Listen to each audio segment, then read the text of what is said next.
How do we get fathers back in the home? Wow. When it seems, especially here, yeah, I know. Here in the U.S., a lot of people say fathers are disincentivized to be in the home, don't get married, but the research shows kids do best in a marriage. So in your experience, and you as a man, what do you think is an answer to get men back to the table, or do men need to come back to the table? Is there an Men absolutely need to come back to the table. Okay. Look, with most human behavior, it's a question of incentives. If you incentivize any behavior that you incentivize, you're going to get more of. Any behavior you disincentivize, you're going to get less of, right? We all know this. Every single human being responds to incentives. And the truth is, from all these different angles, the incentive structures have been perverted and have been broken down over the decades. This is true at multiple levels. And look, I think it's important to not paint this totally bleak picture as if like everyone in this country or everyone in the world or whatever, like, it's all crumbling and everyone's lost their morals. No, most marriages last a lifetime. I think it's important for people to remember that. Most 65% of first marriages here in the U.S. Yeah. Yeah. And on a global level, I don't know the number globally, but I would estimate it's over 70% of marriages last a lifetime. So I think it's when people are, marriage is a failed institution and this, and I think it's important for people to, get off the internet and actually expand their scope globally and be, somewhere like India has a under 5% divorce rate, right? And they've got the biggest population in the whole world. So I think it's just a matter of incentives. I think you have to look at each different level. I think you have to, it's a hard question to answer because the truth is it's not a simple answer. It's not something, you just create this policy and cool, you fixed it. This is something that's taken many, many decades to get to where it is now. And it's going to be a generational thing. It's going to be a generational thing to fix. I think a good place to start would be to look at places and look at communities and look at groups of people who are doing well and getting good results and things are going well, and to see what it is that they're doing right. You can do this on a national scale, on a state scale. I mean, even within a single state, you could look at look at all the different counties, look at the different areas. You can have very, very different statistics on all of these things. And you can just see, what is working and why is it working? What are the beliefs that these people have? Like look at the people where this is all going great. Look at the people where it's going really badly and see, what are the things that they're doing or they're not doing. Some of them I think would be quite predictable and obvious. Some of them you may be surprised by and be like, that's interesting. That's something we should look at.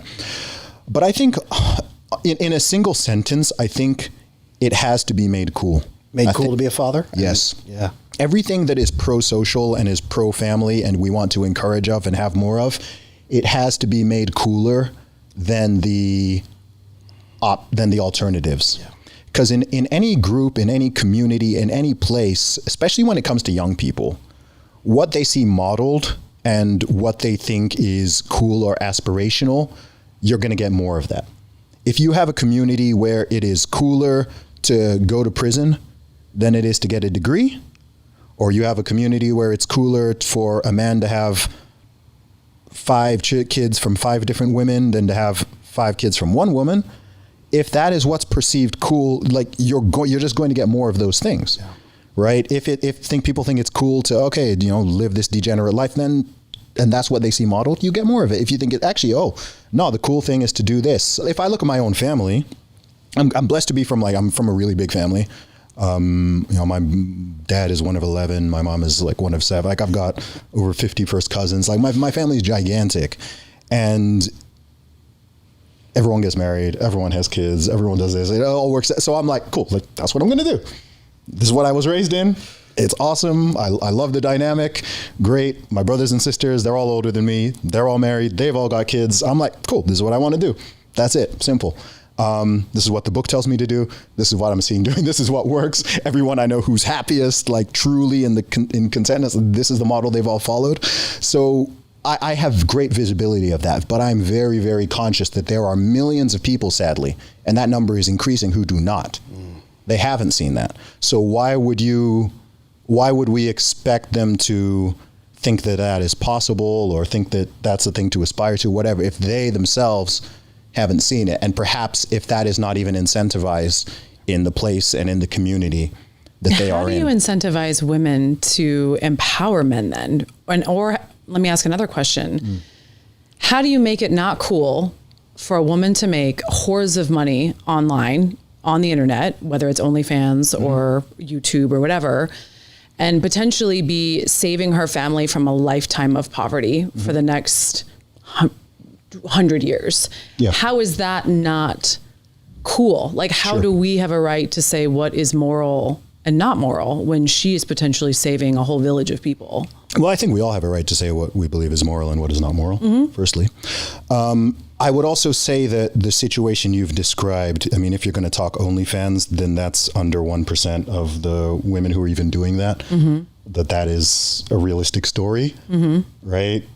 99% of them, they're not making some generational wealth or anything like that, and it's deluded for them to even think that they are. And I think it's important to even frame that, because people have this idea that, oh, I'm just going to jump on this OnlyFans thing and I'm going to make hundreds of thousands per month and I'm going to set up my whole family and whatever, you know, in those rare cases where someone's actually been able to do that, then I would say, yeah, you know, there's more of a, in terms, if we're looking at overall pros and cons, then there's more of a conversation to be had there.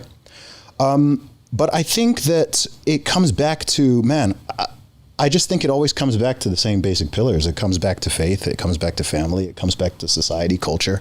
But faith doesn't pay my bills. No, but it should morally guide you.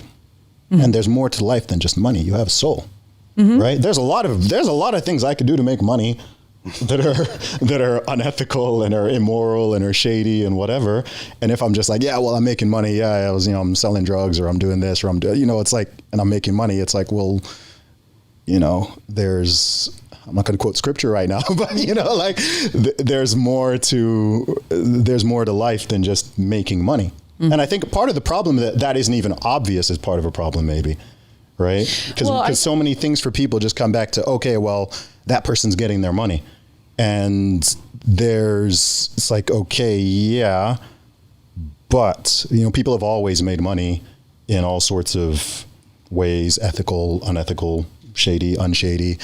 But I think those conversations need to be had. I think we need to come back to those basics. I mean, all through human history, prostitution has always existed. It's never been smiled at or normalized or thought that, hey, that's just something that like an average normal girl or woman should be getting involved in. It's always been shamed. It's always been stigmatized. And a man who is engaging in it as well, right? That's never been something that, a guy wants to be the guy who's known for, constantly being in the brothel or whatever it is, right? These things have shame attached to them, not just for you as an individual, but to your family name. And maybe with the breakdown of family, this is another thing that's happened, because when I'm doing things, when I'm operating in the world, it's not just about me. It's not just selfish, right? There's a family that's attached to me. There's a future family that's attached to me. I'm going to bring children into this world, right? If I'm going out there and I'm behaving in a certain way and I'm saying certain things and I'm doing all this, look, for the first time in human history, like our children, our grandchildren are going to be seeing, they're going to listen to this podcast. They're going to be, everything we're putting out there, like our descendants are going to be seeing. So people should think about that. People should think about that and think, okay, all right, maybe in the very short term, selfishly, this is something that might benefit me, but what are the long-term ramifications and consequences of this? And I think oftentimes people don't think this through, and it's not, and I want to make it clear, like, I'm not even talking about, we live in a very imperfect world, and we always have, but I think it's important to have standards and things that we aim for, recognizing that, look, not everyone is going to achieve the standard, right? Physical fitness. A lot of people are not meeting the bar of physical fitness and a healthy body weight and, physical strength and flexibility and all of these things. It doesn't mean that standard doesn't exist. It doesn't mean, okay, because there's people who want to just abolish the standard now. Hey, you can be healthy at any size, fat is beautiful. Let's throw obese women on the cover of magazines, whatever. That's just as beautiful as a woman who's in shape. It's like, no, it's not.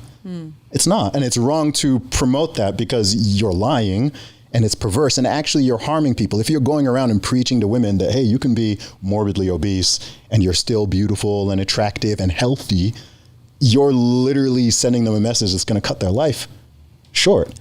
And so it's like, yeah, you've got the freedom to get as fat as you want to, but that doesn't mean you should. So this comes back to the idea about my utopia. It's like, look, you're free to do the vast majority of things, but it doesn't mean that you should.